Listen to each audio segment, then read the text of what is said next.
Good day, and welcome to NACTV's Coffee Chat. My name's Lyle Watson, and we're very pleased to have our Andrew Maxwell from Swan River, Manitoba, and he is the NDP candidate in the upcoming federal election.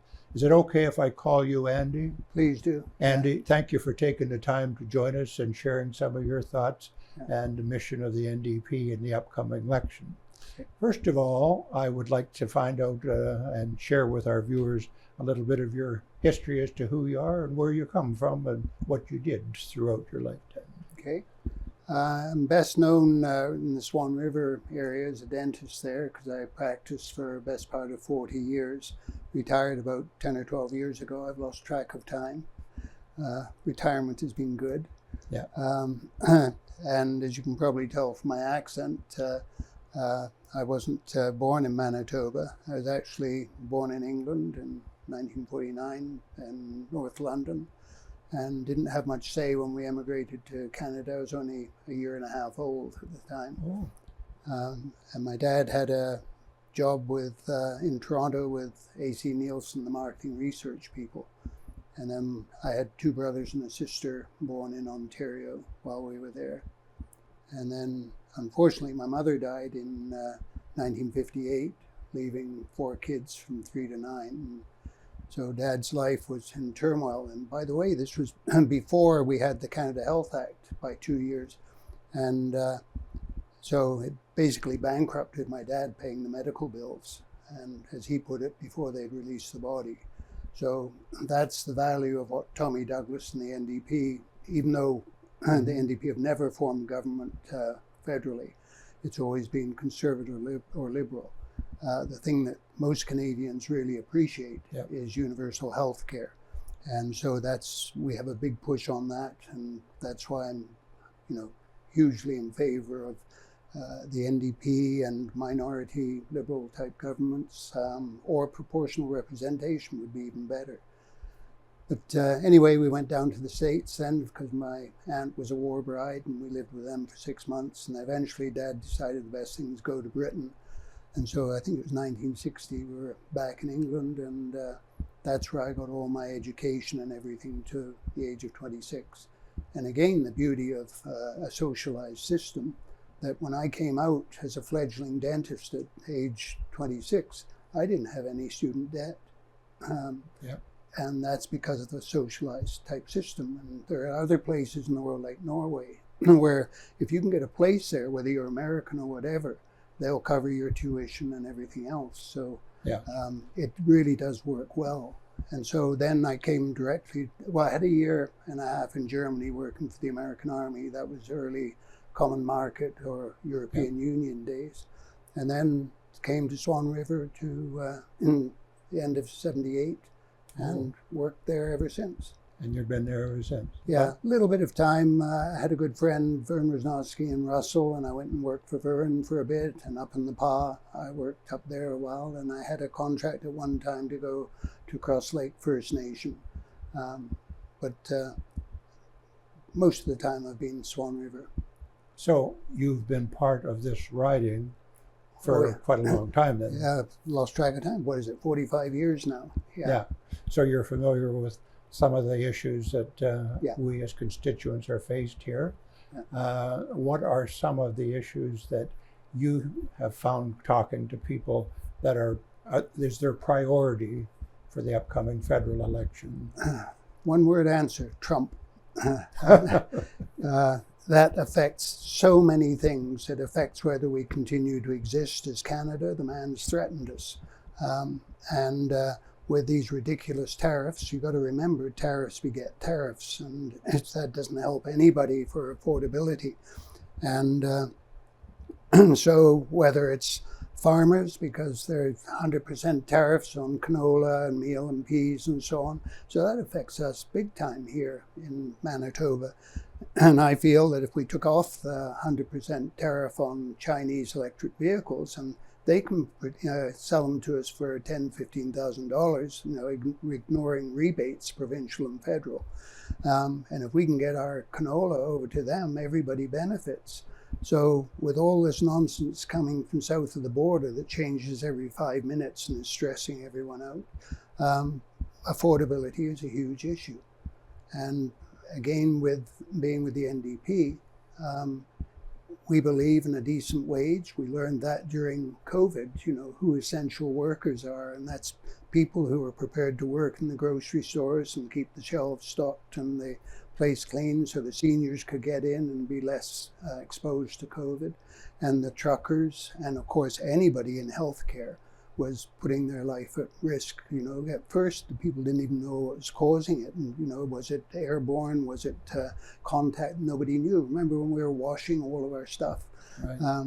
And so you mentioned health care. Yeah. And that seems to be a very big priority in a lot of people's mind. Yeah. What is the NDP, what is your projection, if elected, to do for health care in this constituency? You've seen the beginnings of what they did, being, in bed, if you like, with the minority Liberal Party. They were able to get through like the beginnings of pharmacare. And that, I want to see it cover everything eventually. Now, hopefully this was just the nucleus, the germ, the start of the idea. Other countries have had it. Most of them who have universal health care have universal pharmacare too.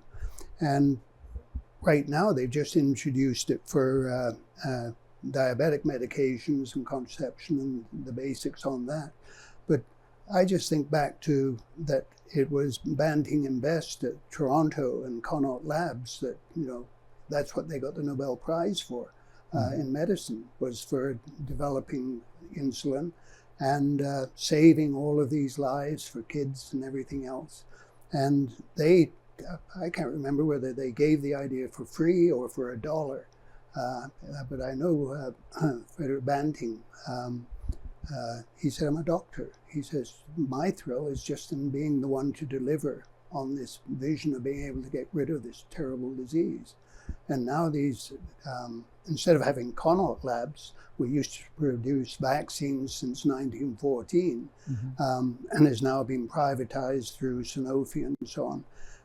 And people pay through the nose for these things. These multinationals charge, an arm and a leg for things that should have been free. And so with what the NDP have done by starting pharmacare and so on, now everybody, it's a big part of affordability. Instead of spending thousands of dollars a year on essential medications like this, it's for everybody.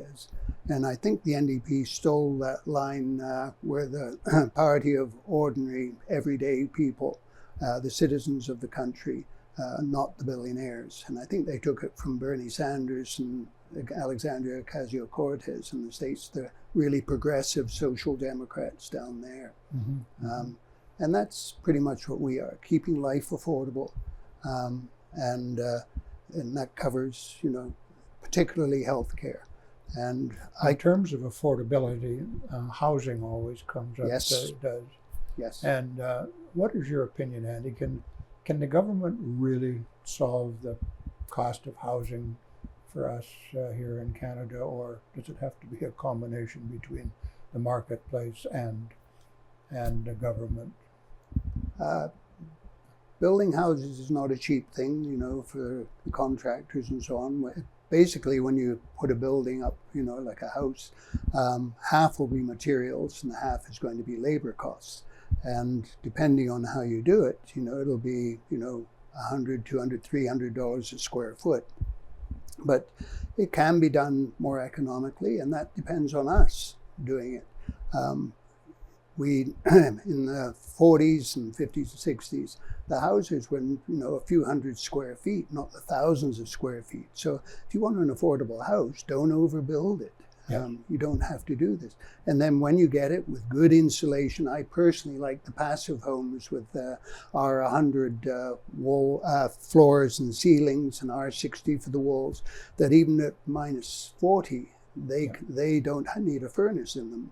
just from living in them and cooking in them and so on, that will stay warm. And last time I saw a number was 45,000 in northern Germany and the Scandinavian countries, and we haven't scratched the surface here. Yeah. Same as we haven't really literally scratched the surface with geothermal. We should be doing a lot more of that. And I was raised, I got a smack around the head if I left the door open. My dad said it's expensive enough to heat this house, let alone the whole world. Yeah. Close the door, put a sweater on, close the bedroom doors, keep the heat here where we need it. And so a lot of it's up to us. It's not all government. Yeah, and I think we have a responsibility to ourselves too. And I'm thinking about Swan River and the Riding Mountain constituency. We hear a lot these days about crime. Yes. And drugs. Yes. Are you finding that in Swan Lake or Swan River wherever you go, or is it widespread as we think it is? In Swan River, it is a huge problem, and I put it down. There's the long-term and the short-term solutions to it. Some of these things have been developing over 100 years. Not giving people decent hourly wages, the people who are forced to live on reserves after they've been roaming this land for 10, 20,000 years, and now they get given whatever the white people didn't want as a space to live. Mm-hmm. And some of them even got moved again once there's something under there that we like, or that's nice on the lake. So they move them off again and put them somewhere that we're not keen on yet. So all of these things, this is an accumulative thing. A wonderful book written called The Valley of the Birdtail, contrasting the Wayway-Sakapo people on one side of the Birdtail River with the people in Rossburn on the other, and giving the history. There's another wonderful book talking about, it was by Harry Leslie Smith, called Harry's Last Stand. And I love the bit on the cover where it says, "I'm not a historian, but I'm living history, and I don't want to see it repeated." And he talks about his life in the Depression in England, and then suddenly not being totally useless. Suddenly he's recruited with everybody else to get full employment for the next 6 years, saving the world from fascism. And then when they came out of the Second World War with socialism, they got everything they could have dreamed of. Housing was subsidized and looked after, whether it's prefab homes or whatever at the time. Universal health care, everything from the top of your head with psychiatric help to glasses and hearing aids and teeth and the rest of your body, all covered right from the get-go in 1948. And they paid to rebuild the bombed out cities and everything, paid for the Second World War. And the way they did it was the top people, the wealthy people, the people who in today's dollars make $1 and $2 million plus a year, or take, depending on your look at it. But in the States, that top interest rate, marginal tax rate, that doesn't affect people like you and me, was 94% at one point there, 70% in Canada, 99.25% in Britain. That's why the Beatles moved to New York, because they had the residual of the high rates. And I'm not saying they should go back up to that, but when people tell you we can't afford health care, and when I needed to get my hips done, I had a 1 to 2 year wait, partly because of COVID, but partly because we've underfunded these things, because people, every time somebody says we're going to cut taxes for you, you better ask yourself, so what services are you going to cut to? Yes. And that's why we have the problems that we have. Poor foresight. All these politicians generally are thinking about is getting reelected 4 and 5 years down the line. And when that's done over decades, it doesn't benefit us. And that's why I'm talking to people in Swan River, and they're thinking about axing the French program there, both the mainstream French and the French immersion it's been there for 40 years, and it was a real fight to get. But they're losing, I think, 13 of 15 of their educational assistants there, and they're losing a teacher for sure. And this is all because of tax cuts. And Yeah. nobody made provision for how you were going to fund it otherwise. And we did have doctors around who could do my hips, but because they budget so much, instead of saying, no, we'll cover everything and get it done in a reasonable time. Yeah. So that leads into eventually this whole idea of private medicine versus public medicine. And so I got told that, I couldn't take one step without hearing the grinding and the pain that I was having. And this was, after a few weeks, I'd had enough. And I'm told 1 to 2 years to get it done.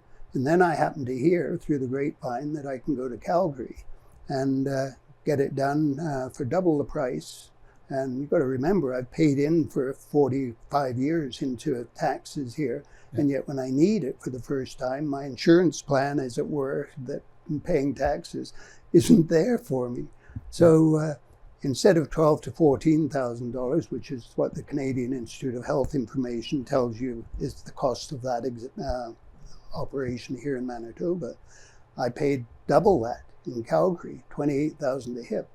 The guy who did it for me works for Alberta Health at the Foothills Hospital in Calgary, and he said they allow so much in the budget, for hips. When you reach that, he said there's a cutoff. Doesn't matter how many are still left there in pain. And so he says, I come over here and I do them privately. And he says, I stay busy doing what I do well. And he did do well. I'm thrilled with the result. Never had a second of pain ever again. Yeah. It was astounding. Yeah. And I was off not even taking Tylenol within 2 weeks, It was just mind-boggling, the difference. And now I water ski and cross-country ski, walk wherever I want, Yeah. That's what modern medicine should be like. But we have to have taxes in order to support. Exactly. So you're not pushing the cut the tax type of thing. Straight, like I say, when they say cut the tax and say, so what services are you going to cut? Yeah. It's absolute nonsense, to be honest. Yes. Um, Andy, you had mentioned at the beginning of our conversation about spending some time at Cross Lake. yes, So you've experienced firsthand the reserve aspect. yes. What did you see, and what are your thoughts on the education part and the health and the housing? And another thought of the Indigenous people, are we progressing on circles of reconciliation? Are you aware of any progress, or have you ever had any discussions with some of your people up there on that?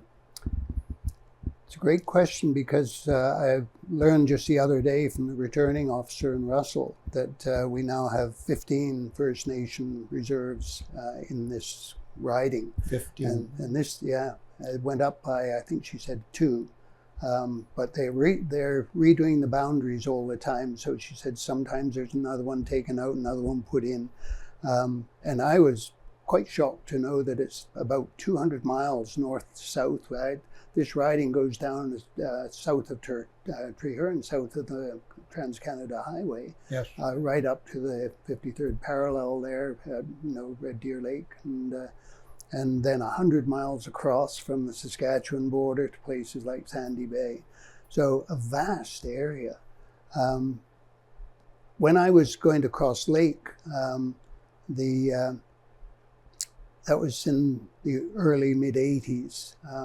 And I only stopped going because my partner at the time had to return to Scotland for family reasons. So I had to be full-time in Swan River. But it was difficult access. I had a little airplane and was flying myself up there, land in Norway House to refuel, and then up to Cross Lake, spend a week there. My wife was my chairside assistant, even though she was really a teacher. They had a nursing station there, and I don't know if they've expanded and they have better access, but there was nobody there full-time.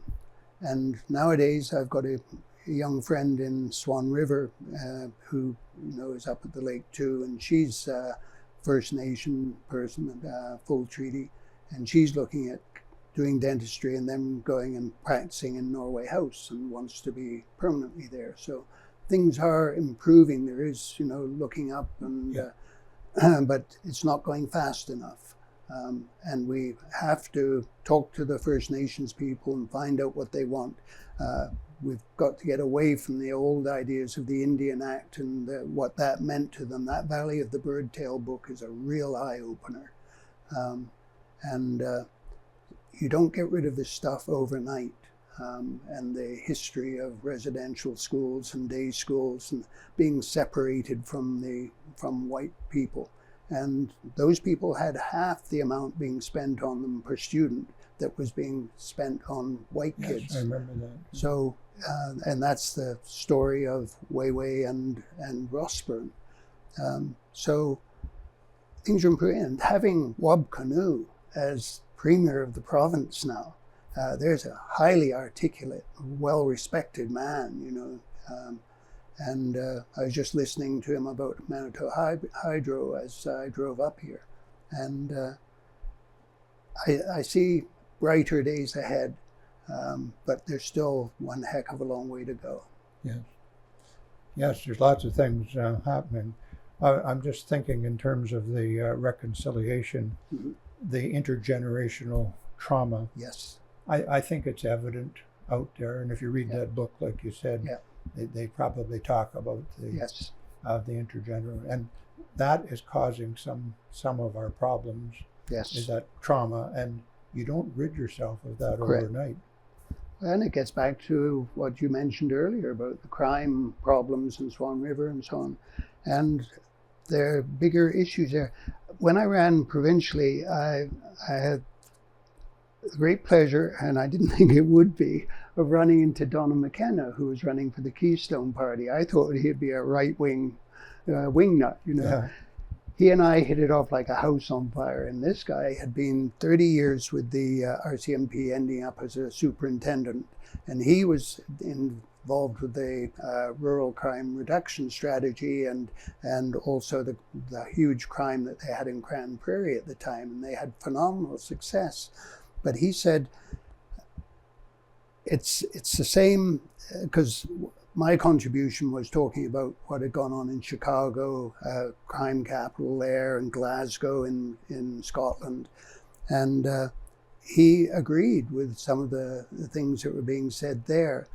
For instance, when the chief of police in Glasgow was offered 1,000 more policemen to police everything, he says, we can't arrest our way out of this. This isn't so much a crime problem as a health problem. And he says, I don't want 1,000 more policemen. What I want is 1,000 more social workers and psychiatric nurses to go out with my guy so that we can protect everybody, each other and our patients, clients that are out there. He said, that's the solution. We can't arrest our way out of this. And the chief of police in Winnipeg says the same thing. And also what Donnan told me, McKenna, he said, do you realize it costs $120,000, $150,000 to keep a person in prison for a year? He says, and these are often poor people, poorly educated and so on. So as part of the rehab, he says, we should really maybe give him $50,000 a year, which he's never had in his life. Yeah. And that's less than half what it's costing to keep him locked up. And try and get him rehabilitated and back into society. So they do these things in places like Denmark, some of the Scandinavian countries, and they don't have a big prison system. He says they regard it as health issues and social issues, and we have to deal with those in the long term. And again, that's part of the services that we lose when you cut taxes all the time. The wealthy are not paying their way in that sense. So is that something that you would promote in education and the social aspect, working with those people? Most emphatically, yes. And then on a more local basis, for instance, they say there's a huge problem with needles. And I go, why don't you have a supervised consumption site? They've never had a death in one of those in 22 years that they've been around, and there's a myriad of different ones across the country and in other places.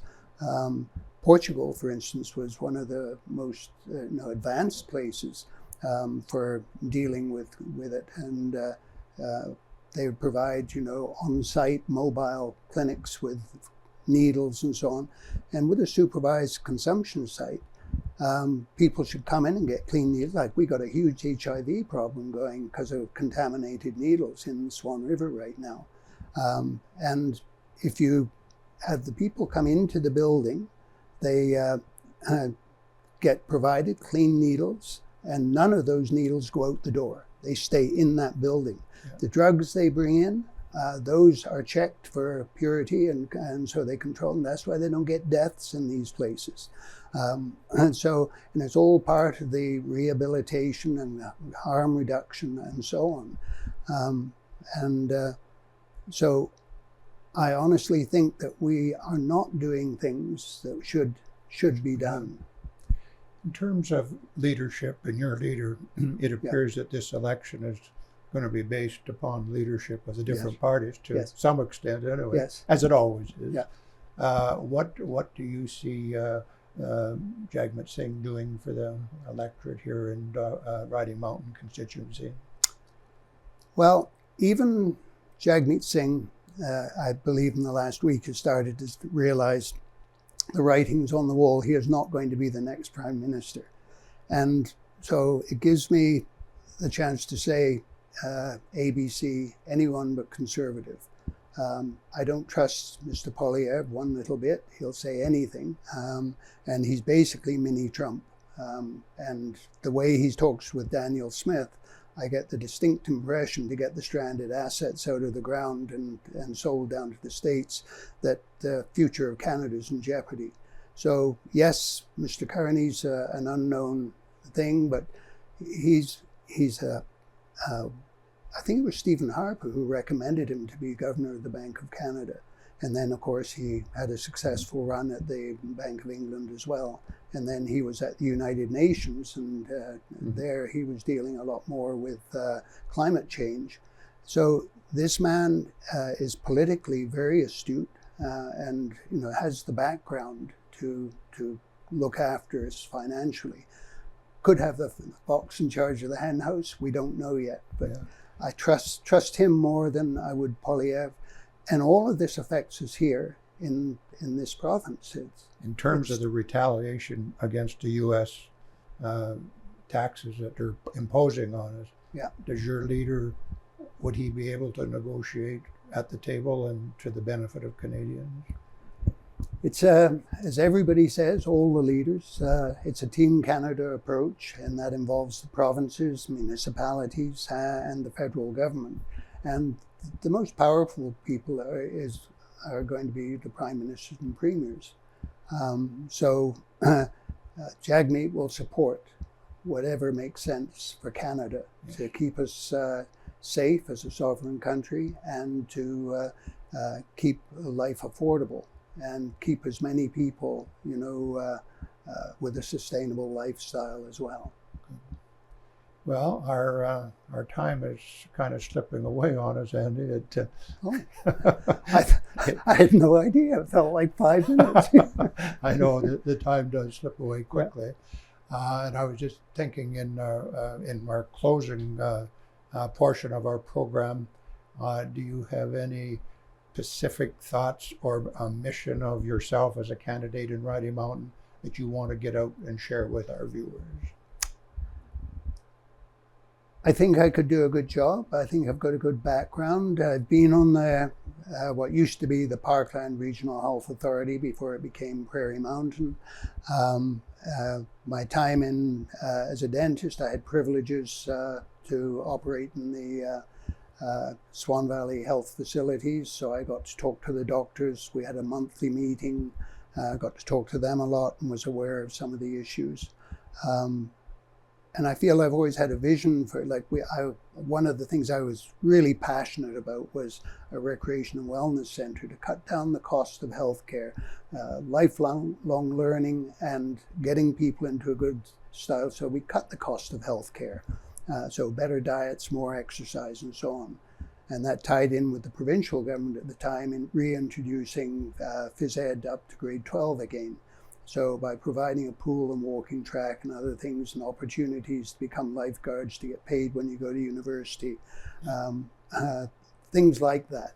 I was passionate about that. It's a multifaceted approach to cutting the costs in the future.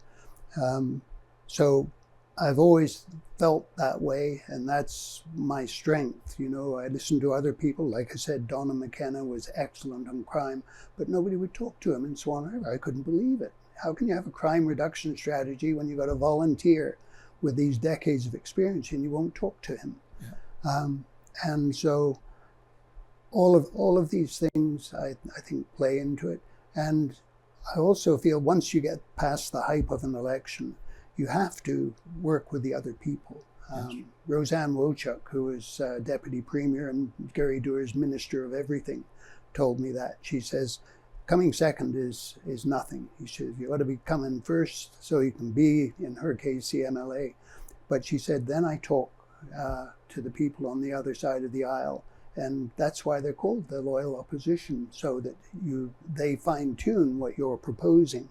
And Len Derkach was a very good friend of hers, a conservative, and he came when she'd been 20 years in Swan River to speak on her behalf. And I sat next to Dr. John Gerard, who was at the time leader of the Liberal Party. He came as well. Yeah. So there are good people in all parties, and yes. And you have to work to your strengths. It's not all about just one. It is during election time. Yeah. But it's working with people. Yeah. Well, it sounds, Andy, that you have a good feeling of the constituency and the people across it, and some of the major problems that we're facing and talking about. So we would thank you for taking the time to join us here at NACTV, and we wish you well in the upcoming election, and it's getting relatively close. Yes. Yeah. So thanks, Lau. It's been a real pleasure. I've really enjoyed talking to you. Good. Thank you very much. And you have a good afternoon in Neepawa, and safe trip back to Swan River. Thank you. Well, that concludes our NACTV Coffee Chat today. We hope that you've enjoyed it and have listened to what the message that Andy has given us, and the message that I would like to leave with you on the 28th of April, and it's only less than 2 weeks away. Vote as you please, but please get out and vote. Until then, stay happy, stay healthy. We'll see you next time.